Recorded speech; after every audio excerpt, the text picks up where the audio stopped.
कभी किसी यात्रा पर गए हो तो जानते ही हो, जितना कम सामान साथ लेकर चलोगे यात्रा उतनी ही सरल होगी।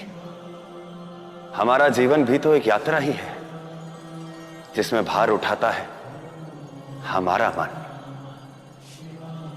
मन जो कहता है कि सब अधूरा है,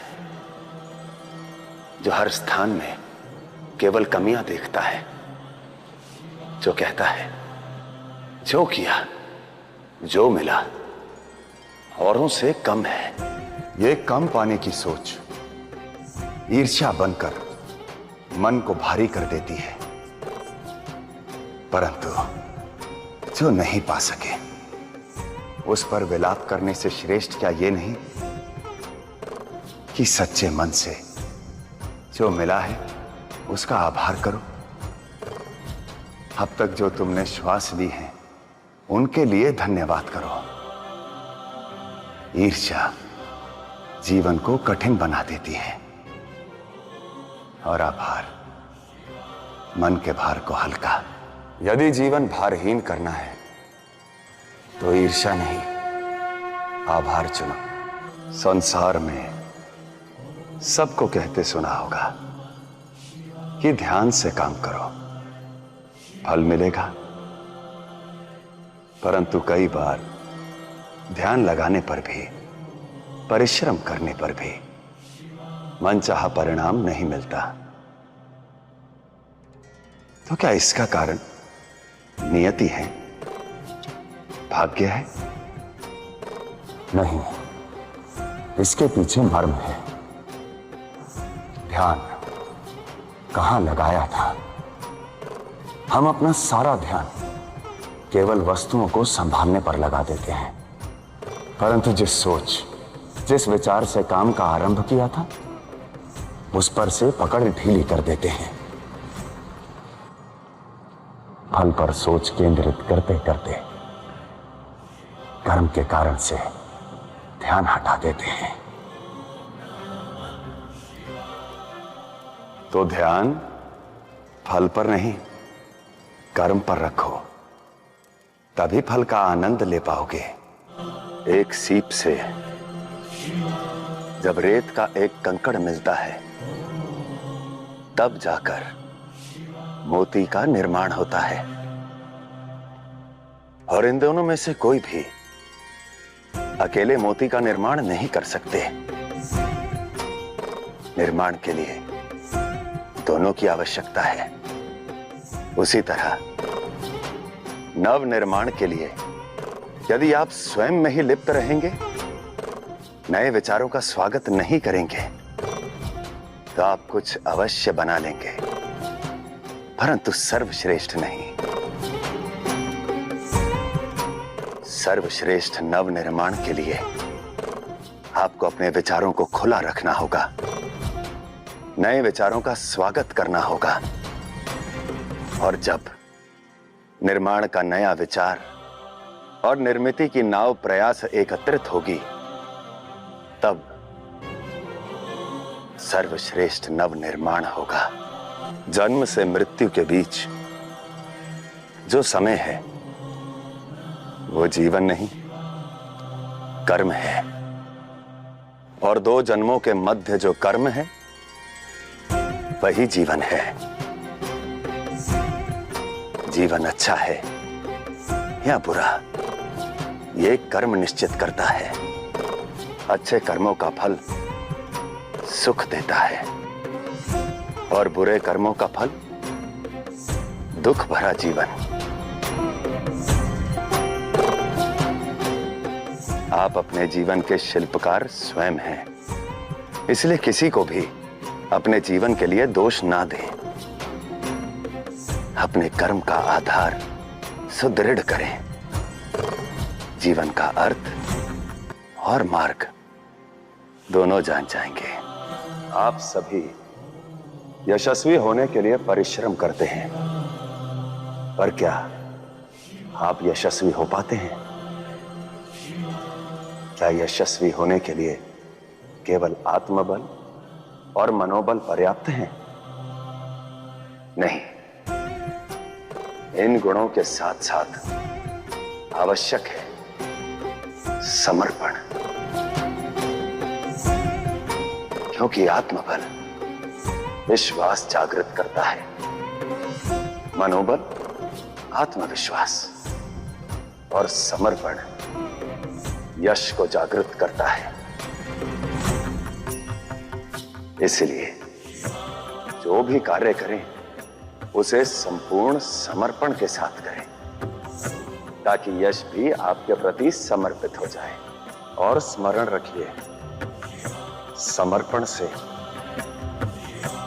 एक कंकड़ भी शंकर बन जाएगा। भस्म क्यों मुझे सर्वश्रेष्ठ श्रृंगार लगता है? क्या इसलिए कि अंत में सब भस्म हो जाना है, या इसलिए कि यह जलकर भी स्वयं को पवित्र कर देती है और हमसे लगकर हमें? नहीं, ये मुझे इसलिए प्रिय है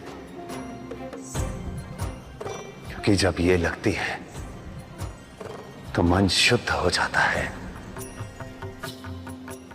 और जब उतरती है तो तन उज्जवल। समझे? मैं समझाता हूं। श्रृंगार तो वो है कि जो जब उतरे तो रूप को और निखार दे। ठीक उसी प्रकार से लालसा का नहीं, त्याग का श्रृंगार करो, क्योंकि जब लालसा मन पर चढ़ती है तो हृदय, बुद्धि सबको भ्रष्ट कर देती है, परंतु जब त्याग चढ़ता है तो मन पवित्र कर देता है। हिमालय से चली केवल एक बूंद यदि चाहे तो वहीं रुककर उस हिम का भाग बन सकती है और सदा के लिए वहीं रह सकती है, परंतु वो थमना नहीं, चलना निश्चित करती है। गुफाओं से रिसती है, पत्थरों पर बहती है, और किसी वृक्ष की जड़ में या ताल के तल में विश्राम नहीं करती। भाग्य से तो वो भी केवल एक बूंद थी, परंतु चट्टानों से टकरा के, झरनों से गिर के अपने कर्म से बनती है गंगा। कर्म से ही भाग्य की गंगा बहती है। पर्वत से जन्मी चट्टान जब टूटती है और नदी में गिरती है, तब उसे ऐसा लगता है कि किसी ने उसकी पर्वत सी ऊंचाई, उसका पद छीन लिया है। परंतु जब वही चट्टान उसी जलधरा से घिसकर अपना आकार बदल देती है और नदी के किनारे शालीग्राम के रूप में रुक जाती है, तो वो एक पत्थर, वो चट्टान देव बन जाती है। इसलिए कभी आशा मत खोइए। आपका कोई प्रयास असफल हो जाए तो निराश मत होइए। ध्यान रखिए, आपकी सोची योजना या भविष्य कदाचित इसलिए असफल हुआ क्योंकि आप स्वयं एक बड़ी योजना का भाग हैं। इस संसार का एक नियम है, जब तक अपने अधिकारों के लिए प्रयास नहीं करोगे कुछ नहीं पाओगे। ध्यान दीजिए, एक जननी, एक माता केवल एक जीव को ही जन्म नहीं देती, अपितु संस्कारों को, चेतना को जन्म देती है। और यदि वही माता अपने अधिकार ना ले पाए तो वो अपनी संतान को क्या सिखाएगी? जो चेतना देता है वो स्वयं चेतनाहीन नहीं हो सकता। इसलिए अपने अधिकारों के लिए लड़िए, क्योंकि अधिकार ही एक उज्जवल भविष्य का आधार है। पीड़ा एक ऐसा शब्द है जिसका नाम सुनते ही व्यक्ति निराश हो जाता है, क्योंकि यह संसार का सबसे अनचाहा भाव है। परंतु क्या आपने सोचा है कि यह पीड़ा ही है जो सबसे बड़ी सबलता का आधार है? संतान पाने के आनंद से पूर्व माता को पीड़ा सहनी पड़ती है। वृक्ष पर पुष्प बनकर सबको मोहने से पूर्व बीज को धरती के भीतर टूटना होता है। मंदिर में मूर्ति रूप में स्थापित होने से पूर्व एक पत्थर को न जाने कितनी बार छैनी की चोट सहनी पड़ती है। कोई भी कर्म बिना पीड़ा के सुकर्म नहीं बनता, इसलिए पीड़ा को नकारिए मत, उसे स्वीकारिए, क्योंकि पीड़ा से ही आने वाले सुख का मार्ग मिलता है। संसार में अधिकतर लोग अप्रसन्न हैं, कारण अभाव।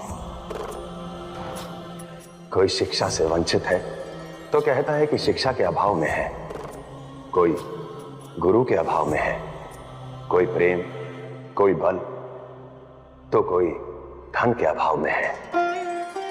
कुछ लोग कहते हैं जो विषम परिस्थिति में शिक्षा का अर्जन करके स्वयं को धनवान बना लेता है, उसे सभी प्रेम करते हैं।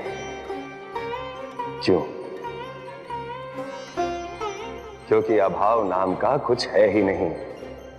अभाव है क्योंकि कुछ पाने का भाव नहीं है। निर्धन हो क्योंकि परिश्रम करके ध्यान अर्जित करने का भाव नहीं। शिक्षा से वंचित हो क्योंकि परिश्रम करके अच्छे गुरु को पाने का भाव नहीं। संसार से प्रेम नहीं मिलता क्योंकि स्वयं में संसार में प्रेम बांटने का भाव नहीं। जिस दिन अपने मन में लक्ष्य के लिए भाव जगा लोगे, उस दिन अभाव मुक्त हो जाओगे। हर असंभव को संभव कर पाओगे। प्रातः काल जब सूर्योदय होता है तब सब उसकी पूजा करते हैं, परंतु वो रुकता नहीं, अपने मार्ग पर चलता रहता है। जब दोपहर को उसका ताप सबको जलाता है तब सभी उसकी निंदा करते हैं, परंतु वो तब भी अविचल चलता रहता है। सांझ को डूबता है एक नया प्रकाश लाने के लिए। सूर्य यदि प्रशंसा और निंदा की चिंता करने लगे तो इस संपूर्ण संसार को प्रकाश देने के अपने लक्ष्य को कैसे पूर्ण करेगा? उसी प्रकार जब आप कोई कार्य में लगे तो उसे सूर्य की ही भांति पूर्ण शक्ति के साथ करें। उसमें तपें, बढ़ें विश्वास के साथ, क्योंकि प्रशंसा अभिमान देगी और निंदा निराशा लाएगी। ना प्रशंसा का मोह, ना निंदा का भय, केवल अपने कर्म पर विश्वास कीजिए। अपने लक्ष्य तक पहुंचने की केवल यही एक कुंजी है। पंछियों को देखकर उन्मुक्त आकाश में कौन नहीं उड़ना चाहता? नीचे धरा, ऊपर अपार अंतरिक्ष, परंतु पंछी जब उड़ान भरता है तो नीचे धरा पर उतरना भूलता नहीं। ठीक उसी प्रकार जीवन में प्रगति कीजिए, कोई प्रतिबंध नहीं, परंतु उड़ो प्रेम के आकाश में, अहंकार की आंधी में नहीं।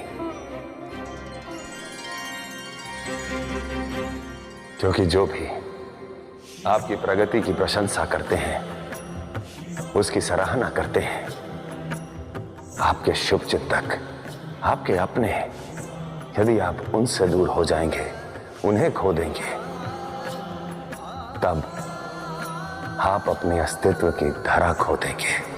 आनंद, यह संपूर्ण संसार इस आनंद की खोज में है। कोई धन में आनंद ढूंढ रहा है, कोई ज्ञान अर्जन करने में, कोई बल में, कोई सांसारिक सुख में, परंतु इस संसार में कोई भी आनंदित नहीं। ऐसा क्यों? क्यों अधिकांश को ऐसा लगता है कि इतना कुछ किया परंतु आनंद नहीं आया? कारण स्वयं में आनंद को ना पाना। आप कोई भी कार्य क्यों ना करें, किसी भी क्षेत्र में, उसमें स्वयं के लिए आनंद सर्वप्रथम ढूंढे। नदी संसार को तैरने का, स्नान करने का आनंद तब तक नहीं दे सकती जब तक वो स्वयं आनंद में ना बह रही हो। इसलिए सर्वप्रथम स्वयं में आनंद को ढूंढें, अपने भीतर। फिर चाहे आप एकांत में हो या समूह में या समस्याओं के बीच में, आप सदैव प्रसन्न रहेंगे। जीवन, मृत्यु वो घटनाएं हैं जो हर जीव के लिए महत्वपूर्ण हैं। एक जीव के लिए संसार का प्रारंभ जन्म है और अंत मृत्यु। संसार कैसा था हम ये जन्म लेने से पहले नहीं जानते थे,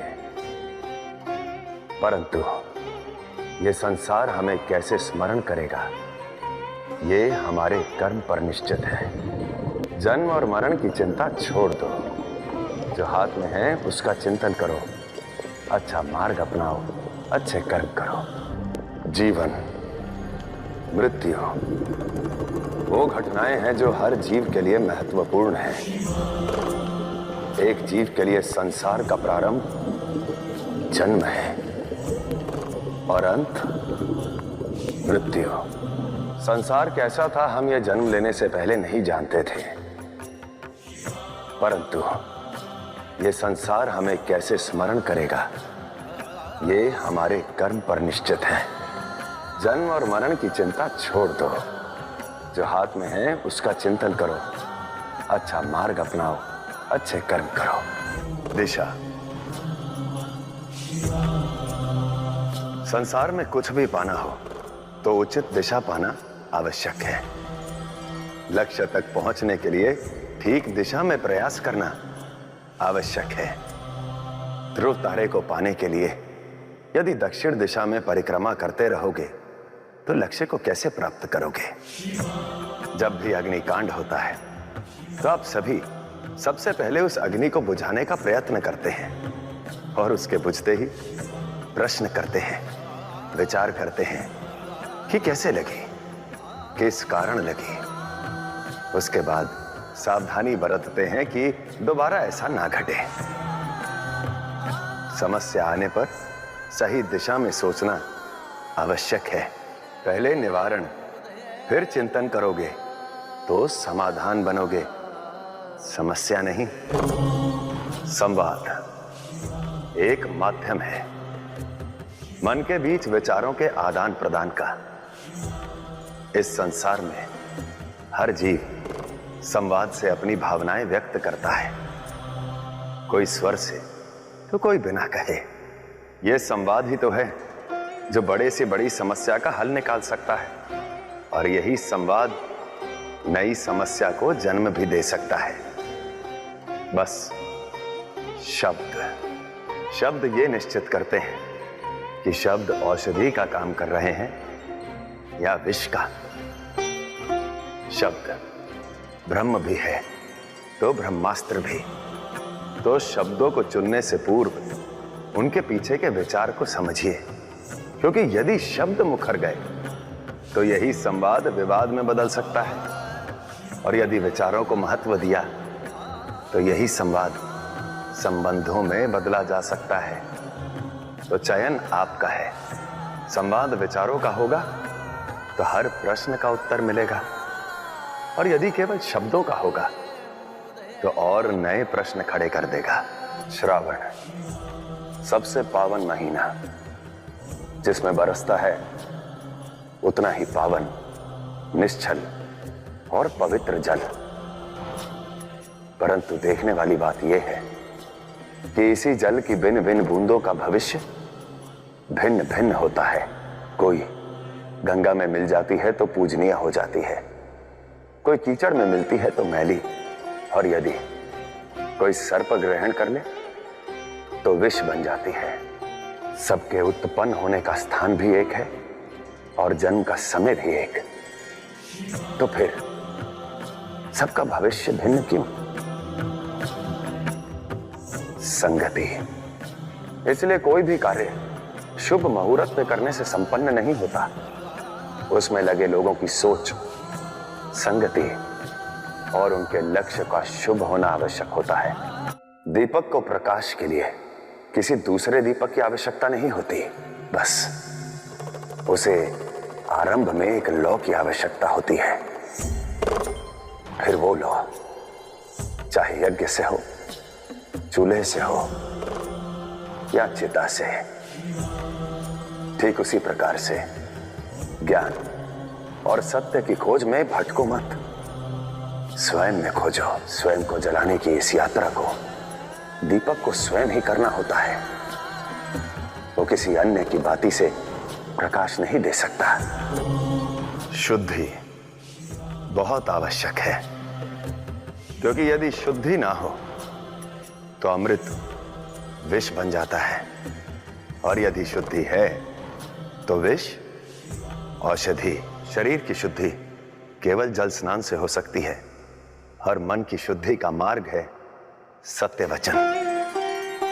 सत्य कहोगे तो मन असत्य के विष से मुक्त हो जाएगा। आत्मा की शुद्धि के लिए आवश्यक है ज्ञान का स्नान, और ज्ञान के लिए आवश्यक है तप, और शुद्धि का एक और बड़ा उपकरण है त्याग। जब त्याग ना सीखोगे तब अकारण मोह के पीछे भागना बंद हो जाएगा। संसार में ऐसा क्या है जो आप बनाते हैं? सभी तो पंच तत्वों से मिला है, तो जो स्वयं का ही नहीं है उसके मोह को त्यागने में संकोच कैसा? त्याग का मार्ग चुनिए, त्याग के मार्ग पर चलिए, शुद्धि का भाव स्वयं मिल जाएगा। इस संसार का सबसे घातक अस्त्र क्या है? क्या है जिसे पाना बहुत सरल है, परंतु उससे दूर रहना जीवन की सबसे बड़ी कला? ऐसा क्या है जो हाथ में रहे तो जलते हुए अंगार के समान है, और पांव में एक कांटे के समान? वो है हमारा क्रोध, हमारा अहंकार। जब क्रोध और अहंकार मिल जाएं, तो वो हाथ में पड़े उस जलते अंगार के समान हो जाते हैं, जिसे हम जितना भी अधिक मुट्ठी बंद करने की चेष्टा करें वो और पीड़ा देता है, या पांव में लगे उस कांटे के समान जो रखकर आगे नहीं बढ़ा जा सकता।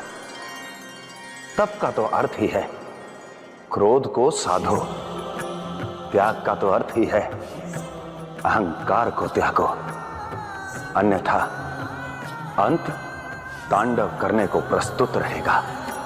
लक्ष्य साधने की बात करो तो सभी को धनुष बाण का स्मरण आता है। बाण और धनुष दोनों में उचित संतुलन का होना आवश्यक है, तभी वे लक्ष्य साध सकते हैं। शक्ति का प्रयोग यदि उचित दिशा में ना हुआ तो उसका कोई उपयोग नहीं, और प्रतिभा का जब तक उसे आगे बढ़ने का बल ना मिले वो फलीभूत नहीं होती। तो एक दूसरे के बिना इनका कोई अर्थ नहीं। इसलिए ना तो शक्ति का अभिमान करो और ना ही प्रतिभा का। साथ मिलकर संतुलन से चलोगे तो जीवन के हर लक्ष्य को साध पाओगे। हम हर वस्तु, हर भाव को अपने लाभ की दृष्टिकोण से देखते हैं।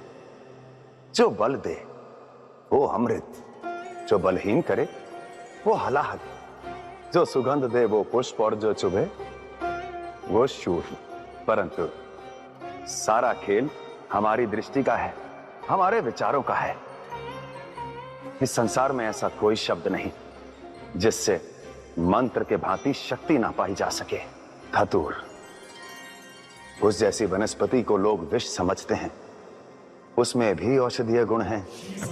इस सृष्टि में ऐसा कोई व्यक्ति नहीं जिसमें कोई गुण ना हो। आवश्यकता है तो उसके उपयोग को खोजने की। इसलिए जो है उसमें अवगुण खोजकर उसे किसी कार्य का ना समझने के बजाय उसके गुणों को खोजो और उसका उपयोग करो। श्रावण मास में कभी चारों ओर देखा है, हर ओर हरियाली की चादर होती है। जो वृक्ष सूखे पड़े थे उन पर पुष्प खिल जाते हैं। चट्टानों के पथरीले रंग हरा हो जाता है और किसानों के मुरझाए मुख पर आशा का रंग आ जाता है। कैसे?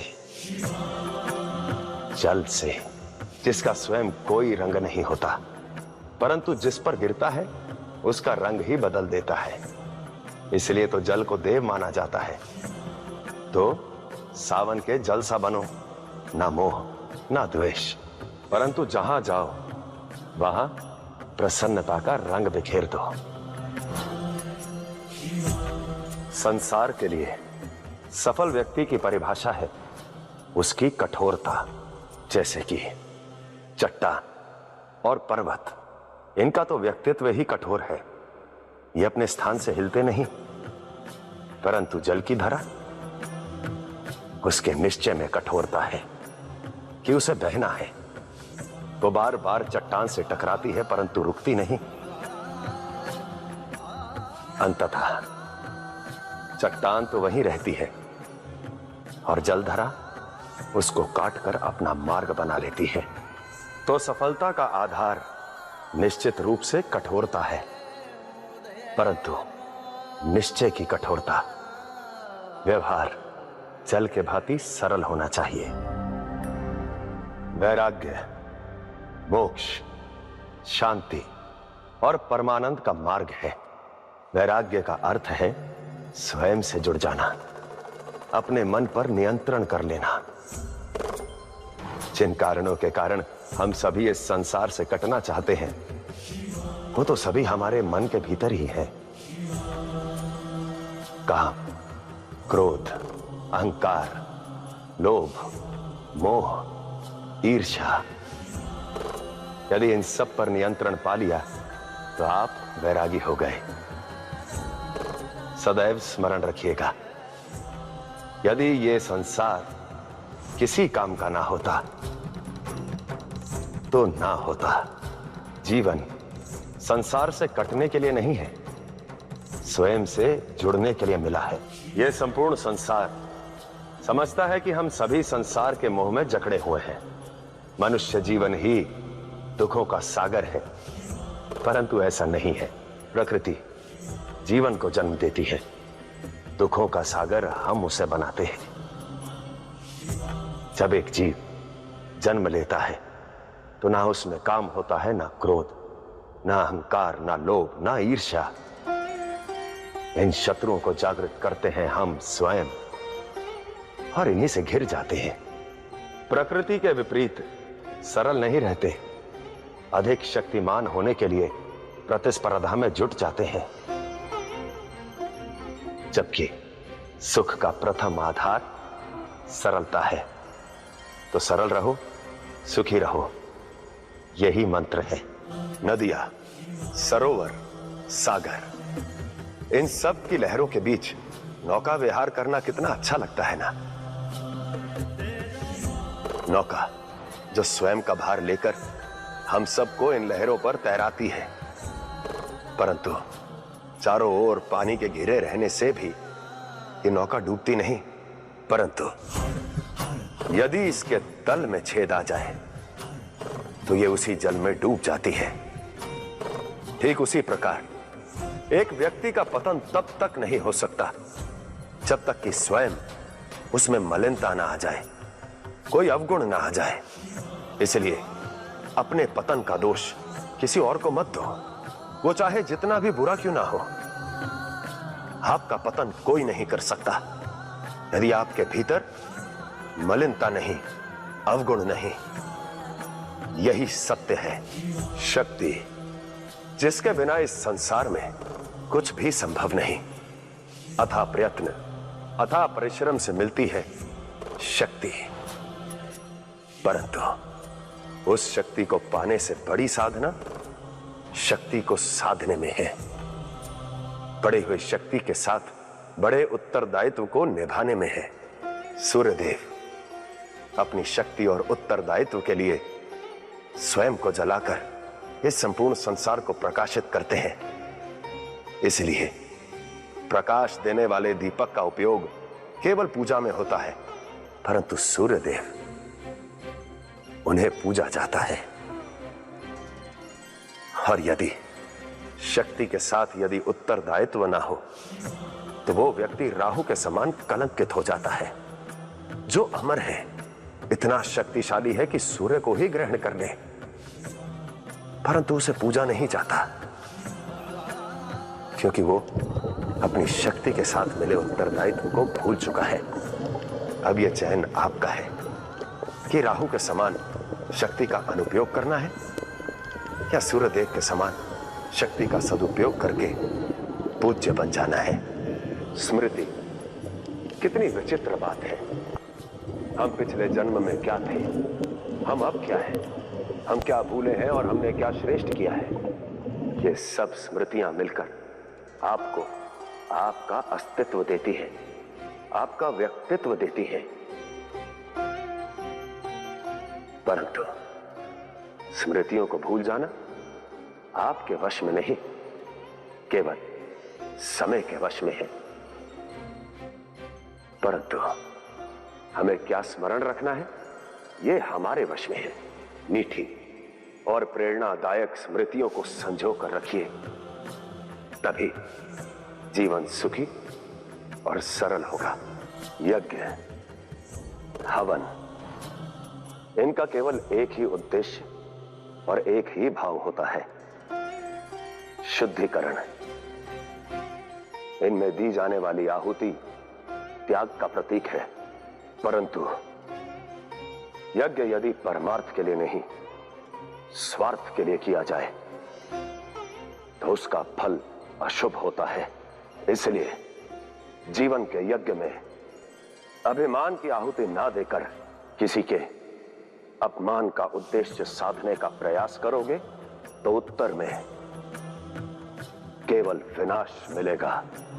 स्त्री हो या प्रकृति, उसका मूल भाव इस संसार को सुंदर बनाना है, सुखी रखना है।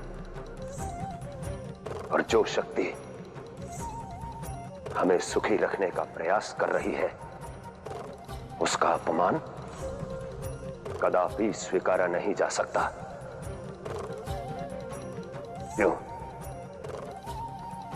क्यों हम एक स्त्री को दबाते हैं, प्रकृति को दबाते हैं? क्योंकि वो सहनशील है, मौन रहती है। मूर्खता है ये, क्योंकि जिस दिन स्त्री की सहनशीलता की सीमा पार होगी, उस दिन तुम्हारे जीवन में भूचाल ला देगी, बाढ़ बनकर तुम्हारे अभिमान का वास्तु बहा देगी, अग्नि बनकर, ज्वालामुखी बनकर तुम्हारा दहन कर देगी वो स्त्री। स्मरण रखिए, जब एक स्त्री की सहन शक्ति की सीमा पार होगी तो जन्म देने वाली गौरी मृत्यु देने वाली काली भी बन सकती है।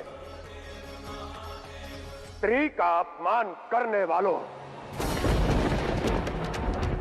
सावधान, तुम्हारे जीवन का अंत शीघ्र होगा, और वो अंत मैं करूंगा। संतान को जन्म देने के पीछे का भाव केवल स्वार्थ सिद्धि नहीं हो सकता। उसे शस्त्र बनाकर यदि स्वार्थ साधना चाहा तो वही शस्त्र जन्म देने वाले के लिए भी घातक होता है। संतान सबसे बड़ा मित्र है, परंतु यदि उसे पाने के पीछे का भाव शत्रु को नीचे दिखाना है तो विश्वास कीजिए, ये अधर्म है, ये छल है संपूर्ण सृष्टि के साथ, ये छल है अपनी ही संतान के साथ। और छल वो बाण है जो अंततः आपको अपना लक्ष्य बनाएगा। इसलिए संतान को छल का शस्त्र ना बनाए, सृष्टि के विकास का साधन बनाए। वचन, शपथ मनुष्य के जीवन में बहुत महत्व रखता है। कई बार हम इस वचन को निभाने के लिए नीति, और अनीति को भी नहीं देखते, परंतु शपथ, वचन और प्रतिज्ञा इतने बड़े नहीं कि मानवता का नाश हो रहा हो और आप अपनी शपथ और प्रतिज्ञा पर अड़े रहें। बिना सोचे समझे आवेश में आकर कभी वचन ना दें, और यदि नीति के लिए, मानवता के लिए दिया हुआ वचन तोड़ना भी पड़े तो तोड़ दो। उचित है। यदि पथ विनाश की ओर लेकर जा रहा हो तो ली हुई शपथ को तोड़ दो। कोई अधर्म नहीं, समय से बड़ा कुछ नहीं, और समय परिवर्तन मांगता है। यदि समय की आवश्यकता को देखते हुए, मानवता की पुकार को सुनते हुए भी आप अपने झूठे अभिमान और ली हुई शपथ के साथ अड़े रहे, तो यह इतिहास आपको कभी क्षमा नहीं करेगा। मृत्यु, यही अंतिम सत्य है, अटल है, परंतु आत्मदाह प्रकृति के विरुद्ध है। स्मरण रखिए, एक दाह से संपूर्ण परिवार अनंत काल तक पीड़ा भोगता है, और आपके आत्मदाह से यदि सबसे अधिक कोई रुष्ट होगा तो वो मैं होगा। मुझे रुष्ट मत कीजिए। आत्मदाह कदापि नहीं। चिंतन बड़ा ही विचित्र भाव है। यह वही भाव है जो मनुष्य को ऊंचाइयों पर ले जाता है, और यही भाव उसी मनुष्य को निराशाग्रस्त कर देता है। इस चिंतन का चयन आपके हाथ में है। जो बीत गया है उसका चिंतन ना करें, जो आप करने वाले हैं उसका चिंतन करें, क्योंकि जब आप भविष्य का चिंतन करेंगे तब आपका वर्तमान स्वयं सुदृढ़ हो जाएगा। इसलिए बीती को बिसार दीजिए, भूल जाइए, एक नया प्रयास कीजिए, एक नया आरंभ कीजिए। दिन ढलने के बाद जब रात आती है तो रात को कालिमा का संकेत समझा जाता है, परंतु क्या आपने कभी सोचा है कि जब रात सबसे अधिक हो जाती है तो उसका संकेत क्या होता है? उसका संकेत होता है कि कुछ ही क्षण में अब भोर होने वाली है। ठीक उसी प्रकार से जब जीवन पथ पर बाधाएं आती हैं वो आपको रोकने के लिए नहीं आती, वो संकेत होता है कि अब आपको और प्रयास करना है और कदम बढ़ाने हैं। इसलिए भागिए मत, भाग लीजिए बाधाओं से युद्ध में, क्योंकि ये बाधाएं तो बताती हैं कि अब आपकी व्याधि समाप्त होने वाली है। मनुष्य की तुलना करते समय अधिकतर का दृष्टिकोण यह देखता है कि वो सफल है या असफल। पहली स्थिति, जब आपके पास कुछ भी नहीं तब आपके धीरज की परख होती है, और जब आपके पास सब कुछ होता है तब आपके संयमित व्यवहार और संतुलित व्यवहार की परख होती है। स्मरण रखिए, आपकी परिस्थितियां कभी भी आपकी सफलता असफलता को सुनिश्चित नहीं करती, अपितु आपके गुण, आपका धीरज, आपका संयमित व्यवहार यह सुनिश्चित करता है कि आप क्या पाएंगे, सब कुछ या कुछ भी नहीं। एक व्यक्ति के जीवन में भोजन, घर और धन के अतिरिक्त भी कुछ है जो बहुत महत्व रखता है। इतिहास साक्षी है कि संसार का बड़े से बड़ा युद्ध मान के लिए लड़ा गया है। किसी को नीचा ना दिखाते हुए स्वयं के सम्मान को बनाए रखना स्वाभिमान है, परंतु किसी को स्वयं से नीचा दिखाकर स्वयं को श्रेष्ठ सिद्ध करना अभिमान है। तो मान के इस अंतर को जानो और अपने जीवन पथ पर स्वाभिमान के साथ आगे बढ़ते जाओगे तो हर दिशा में मित्र पाओगे। स्वाभिमान और अभिमान, अंतर स्पष्ट तो जीवन स्पष्ट। उचित, अनुचित, नैतिकता और अनैतिकता, इनके बीच का संघर्ष बहुत पुराना है। परंतु प्रश्न यह है कि नैतिकता और अनैतिकता के इस द्वंद्व से बाहर कैसे निकला जाए। तो जब कभी भी स्वयं को इस द्वंद्व में फंसा पाओ तो स्वयं से एक प्रश्न पूछो कि आपके पास क्या करने का अधिकार है, परंतु उस स्थिति में क्या करना उचित होगा। यदि यह जान लिया, इस पर विजय पाली, तो नैतिकता और अनैतिकता के बीच की दूरी समाप्त हो जाएगी।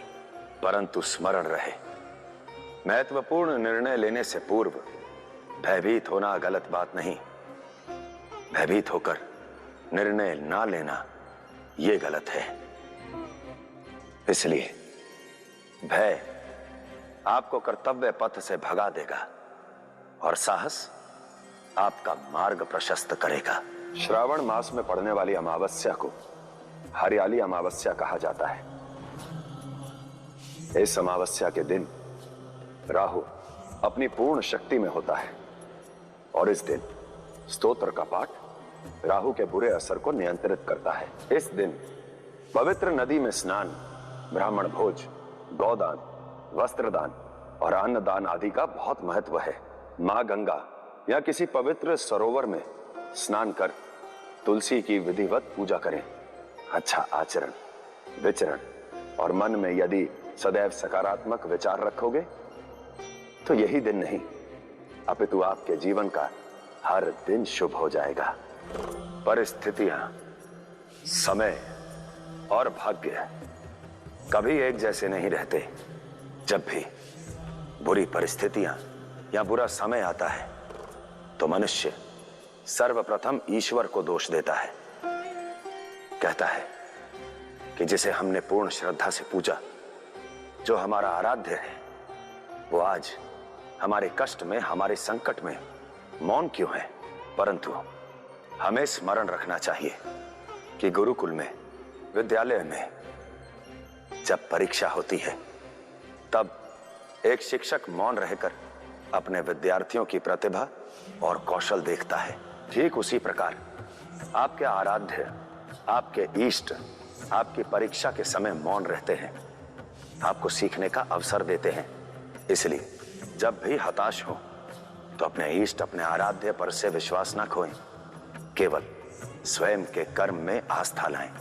आपकी विजय अवश्य होगी। दृष्टिकोण और मूल्यांकन हमारे जीवन को दिशा अवश्य देते हैं, परंतु हम अपने जीवन में किन के दृष्टिकोण और किन के मूल्यांकन को प्राथमिकता देते हैं, यह निर्धारित करना अत्यंत आवश्यक है। अपने जीवन की डोर और अपने जीवन यात्रा का मार्गदर्शन केवल उन्हीं से लें जो आपके साथ आपके जीवन को बहुत पास से देख चुके हैं। इसलिए अपने जीवन में उस व्यक्ति को पहचानें जो आपके जीवन को निखार सकता है, जो आपके जीवन का मार्ग को प्रशस्त कर सकता है। व्यर्थ के लोगों के दृष्टिकोण और मूल्यांकन को लेकर अधिक ना सोचें, क्योंकि इस संसार में सबसे अधिक वही लोग मूल्यांकन करते हैं जिनका स्वयं कोई मूल्य नहीं होता। परिवर्तन क्या है?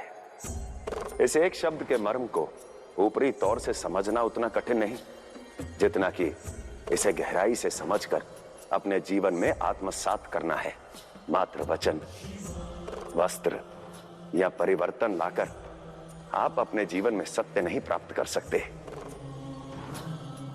तो यदि जीवन के सत्य को प्राप्त करना है तो परिवर्तन लाएं अपने मन की स्थिति में, क्योंकि जो भी व्यक्ति मन की स्थिति में परिवर्तन ला सकता है वो जीवन की हर परिस्थिति में परिवर्तन ला सकता है। और यदि आपने अपने मन को साध लिया तो आप सब कुछ साध सकते हैं। इसलिए ये सत्य है कि परिवर्तन जीवन का आधार है, परंतु वो निर्भर करता है कि आप परिवर्तन कहां ला रहे हैं। तो सबसे पहले परिवर्तन के मर्म को समझिए और फिर उसके उचित प्रयोग को। व्यक्ति अपनी रुचि और प्राथमिकता के कारण एक सोच, एक विचार बनाता है, और यदि कोई उस सोच से, उस विचार से असहमत हो तो वहां मतभेद उत्पन्न होते हैं, जो कि स्वाभाविक भी है, आवश्यक भी है। क्योंकि यदि मतभेद ना हो तो इस संसार का संतुलन कैसे बनेगा? परंतु समस्या तब उत्पन्न होती है जब यही मतभेद मनभेद में परिवर्तित हो जाए। मतभेद जहां नए मार्ग खोलता है, मनभेद हर मार्ग बंद कर देता है। इसलिए सदैव जीवन के इस भेद को स्मरण रखना। मतभेद तक ठीक, मनभेद में मत भटकना। मनुष्य यदि जीवन में कुछ नहीं चाहता तो वो है शत्रु। परंतु जिस प्रकार जीवन में मित्रों का होना आवश्यक है, उसी प्रकार जीवन में शत्रुओं का होना अति आवश्यक है। सोचिए, यदि शत्रु ना हो तो समस्याएं कौन लाएगा? आपको आगे बढ़ने से रोकेगा कौन? कुछ नया करने की, सफल होने की प्रेरणा कौन देगा? मानव स्वभाव उससे वही करवाता है जिसके लिए यह संसार रोकता है, और रोकने वाला है शत्रु। इसलिए सफलता का मूल मंत्र यही है कि आगे बढ़ना है तो शत्रु, और आगे बढ़ गए हो तो मित्र, इन्हें सदैव अपने साथ रखो। कभी कोई हमारे साथ बुरा करे, हमारा अहित करे, तो मन क्या करता है? यही ना कि प्रतिशोध लिया जाए, उत्तर दिया जाए, जलता हुआ अंगारा उसकी ओर फेंक कर उसे भस्म कर दिया जाए। परंतु स्मरण रहे, जब आप उस अंगारे को उठाकर फेंकते हैं जिससे कि वो व्यक्ति भस्म हो जाए, उससे वो नहीं जलता, सर्वप्रथम आपके हाथ जल जाते हैं। यही तो करता है प्रतिशोध। अग्नि को अग्नि से नहीं, शीतल जल से शांत किया जा सकता है। तो यदि प्रतिशोध के स्थान पर क्षमा को लाओगे तो शत्रु का मन भी शांत होगा और आपका मन भी। तो स्मरण रहे, प्रतिशोध दोनों को जलाएगा, परंतु क्षमा सब कुछ शांत कर देगी। इच्छा और ईर्ष्या दोनों एक ही अक्षर से प्रारंभ होते हैं, परंतु परिणाम दोनों के भिन्न हैं। जो हमारे पास नहीं उसे पाने की सोच इच्छा है, परंतु जो हमारे पास नहीं है किसी और के पास है और वो वस्तु उससे छिन जाए, ये कामना करना ईर्ष्या है। अंतर है कि हमें इसका दुख नहीं कि हमारे पास क्या नहीं है, हमें इसका दुख है कि किसी और के पास क्या है। ना हम स्वयं विकास करते हैं, ना दूसरे को करने देते हैं। इसी कारण सब पीछे को धकेल दिए जाते हैं। ईर्ष्या कुंठा में बदलती है और कुंठित व्यक्ति केवल अपराध कर सकता है। जो आपके पास नहीं उसे पाने की इच्छा कीजिए, प्रयास कीजिए। जो किसी और के पास है उसे छीनने का प्रयास नहीं। केवल तभी जीवन में सकारात्मक होगे।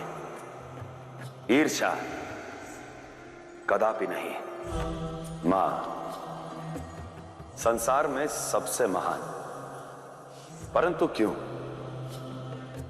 माता केवल संतान को जन्म नहीं देती, उसे पालती है, बड़ा करती है, और उसे कुछ नहीं चाहिए, क्योंकि निस्वार्थ भाव से किया गया कर्म और उसका फल सदैव कामना से ऊपर मिलता है। 84 लाख योनियों में से मनुष्य योनि मिलती है। मनुष्य वो है जो मनुष्य के लिए मरे। एक बार निस्वार्थ होकर कोई कर्म करो, स्वयं ज्ञात हो जाएगा कि अंतर क्या है। कामना कार्य को दुर्बल करेगा, और यदि भावना रखोगे तो भगवान के समक्ष हो जाओगे। हर दिन भोर में सूर्य निकलता है और सूर्य के छुपते ही होती है रात। हम दिन भर अपने कर्म करते हैं और रात्रि में विश्राम करते हैं, शक्ति अर्जित करते हैं अगले दिन के संघर्ष के लिए। हम कभी नहीं सोचते कि केवल दिन ही रहे, रात ना हो। जीवन में धूप छांव की तरह सुख और दुख आते जाते रहते हैं। ऐसा इस संसार में कोई भी नहीं कि जिसके जीवन में केवल दुख है या केवल सुख। इसलिए जब सुख हो तो दुख के लिए सज रहें, और जब दुख हो तो स्वयं को शांति से तैयार करें। सुख पाने के प्रयास के लिए जीवन सरल होगा। सुई सुई तो हम सब ने देखी है ना। किसी से भी पूछेंगे तो वो उसका प्रयोग ही बताएगा। कोई कहेगा कि यदि सुई में धागा डालोगे तो उसका प्रयोग आप वस्त्र को सीने के लिए कर सकते हो। यदि शरीर में कांटा चुभ जाए तो सुई की सहायता से उसे बाहर निकाल सकते हो। संगति बहुत महत्वपूर्ण है। व्यक्ति कैसी संगति में है, उसके गुण धर्म वैसे ही बदल जाते हैं। इसलिए सदैव उसकी संगति में रहो जो आपके भीतर से आपके सर्वश्रेष्ठ को बाहर निकाले, ना कि उसके साथ जो आपके भीतर से आपके सबसे बुरे को